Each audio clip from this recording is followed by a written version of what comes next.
G'day guys, Googs here for the Drunk Philosopher. Donald Trump has been impeached. For what?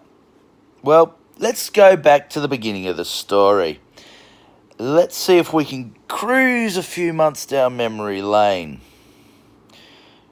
Do the Scooby-Doo. Doodle-doo, doodle-doo, doodle-doo.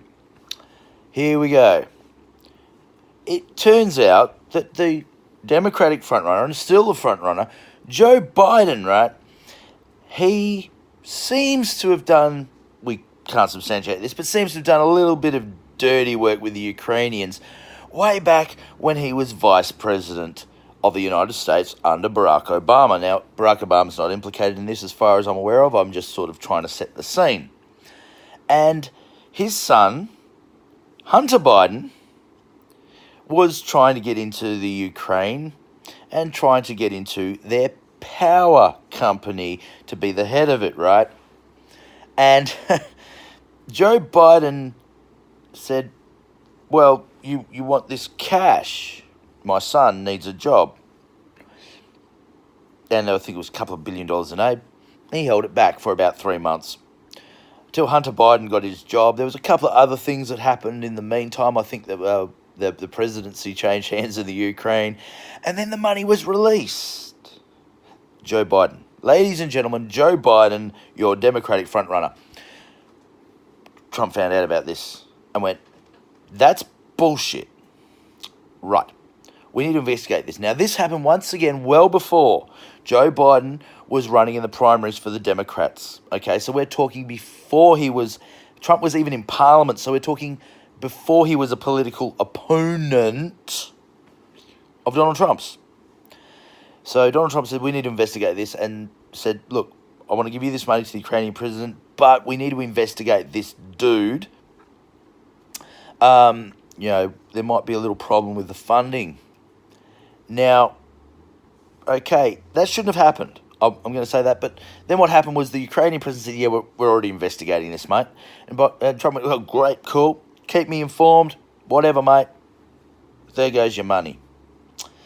The Democrats come into this. They sort of go, oh, shit, our frontrunner might be in trouble, but ooh, look at this. Donald Trump made a phone call to the Ukrainian president saying we might withhold this money and sort of try to say, look, this is obviously corruption, even though the president said it happened. The Ukrainian president had already said, yeah, that's cool, man, we're investigating it, and the money went through. So there was absolutely no corruption, no collusion, no crap at all, right?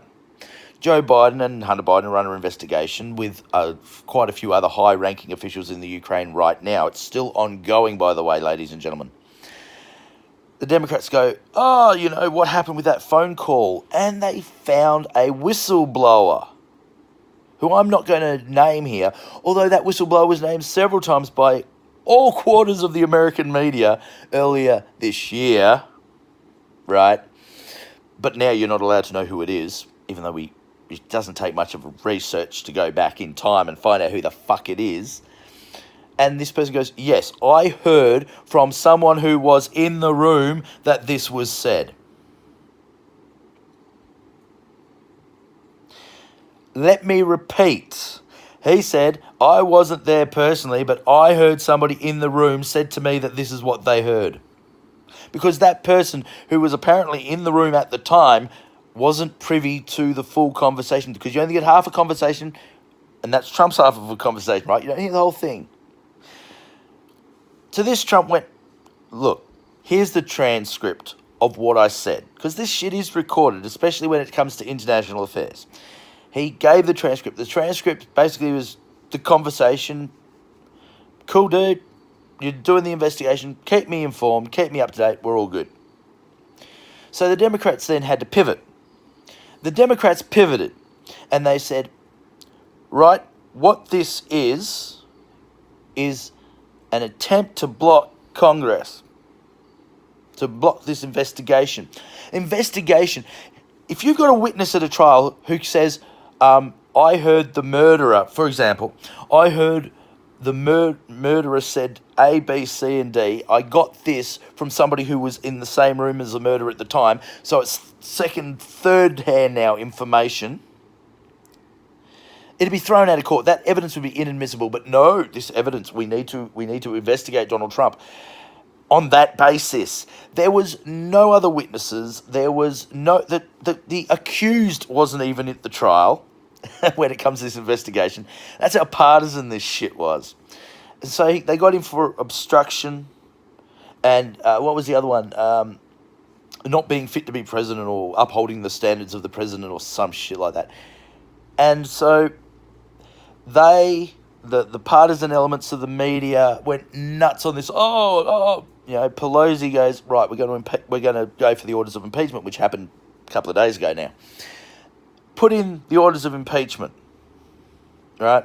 And funnily enough, in the lower house of the American Parliament, where you have all the Democratic majority, all the Democrats bar three, Tulsi Gabbard, and I can't remember who the other two were.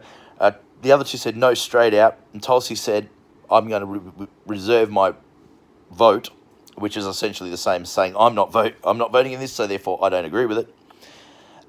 Went, yeah. I mean, this is partisan. Why? One, the far left in the party wants to get rid of Trump, and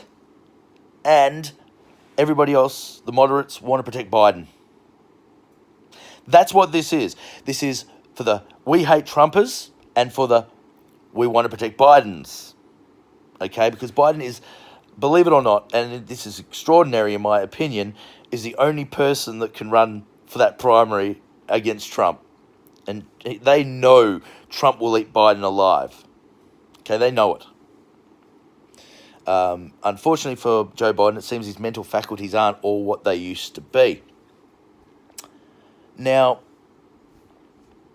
will this impeachment work? No, because it's just based on bullshit. The aggregated polls in America at the moment have, and I'm not kidding you, have 52% of the population saying we don't want Trump impeached. Now, you might say, well, that's only 52%. That's 52%. Okay? 52% means that a majority of Americans don't want him impeached.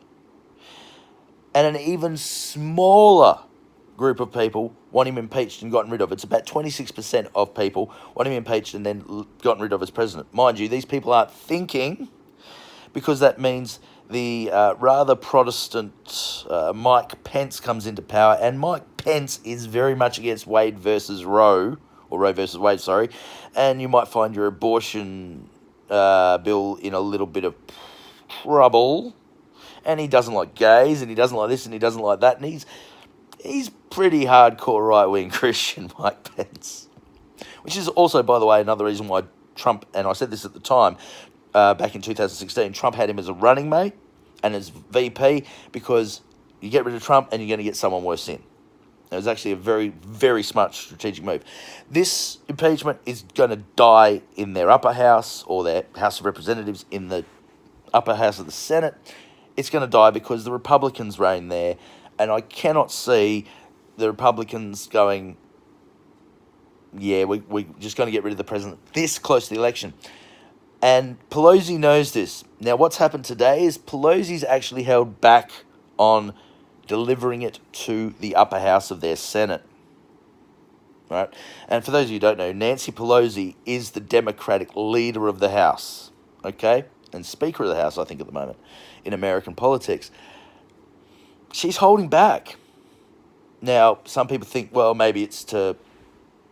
Because you want to race this through. Surely you want to impeach him properly. You want to see if he can be... Pelosi knows you can't. It's just not going to work. She can do backdoor deals. It's still not going to work. Because even if Trump is impeached, it's exceptionally unlikely that he's going to be removed as president. She knows it. She wants to hang this over Trump like a cloud, I would imagine. That's my prediction anyway.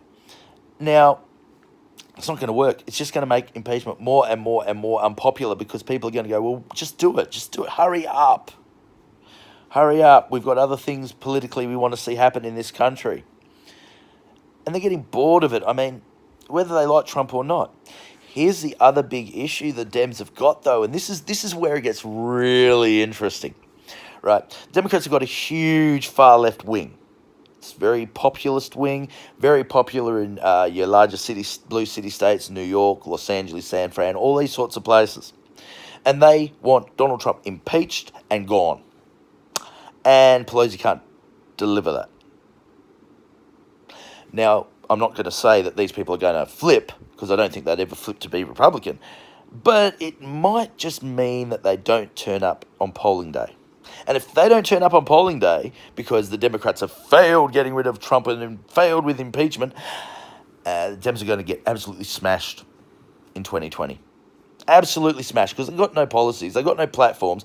They've got, I hate to say this about Joe Biden, but a crazy dude as their primary candidate at this stage. I can't see anybody else coming up. The Dems have screwed themselves with this impeachment. Why? To protect Biden and to please the far left. That's all this is. The only person you've really got as a witness isn't a witness. They heard from the president said this. It's nothing. It's a nothing burger. You know, they tried 2017 to impeach. If they had have gotten that in 2017, fine. Didn't work. 2018, Mueller report, didn't work. There's nothing there. No Russian conspiracy. They think they've got him this year. They haven't got him this year. He's been impeached in the lower house. He won't be impeached in the upper house. And this will cause them to lose the election. In order to win it, they need the impeachment to go through and Donald Trump to be removed. But if they remove Donald Trump, then they get Mike Pence. They're fucked either way. So congratulations, Democratic Party of America. You have committed political suicide close to the next general election. Well done. Now, I'm not necessarily saying you're going to lose bigly, but I'm pretty damn sure the electorate is going to be so sick of you by the end of next year with all of your crap for the last 4 years that you've got a chance. But I wouldn't suggest you've got a very large one. Pick up your game. Get your shit together. And I'm not a big Democratic supporter, but it almost feels like the Labor Party in Australia. I'm sure that there's millions of people who want to vote for you, who don't like Trump. But you suck, and you don't speak for the working classes anymore. And it'll be another victory for the right wing. At this stage, that's my prediction. I'm not saying it will happen, but that's how I see things. Anyway, there's a story of Trump's impeachment, how bullshit it is. I'm Nathan Googs Fletcher. I am the Drunk Philosopher. Hooroo. Be good!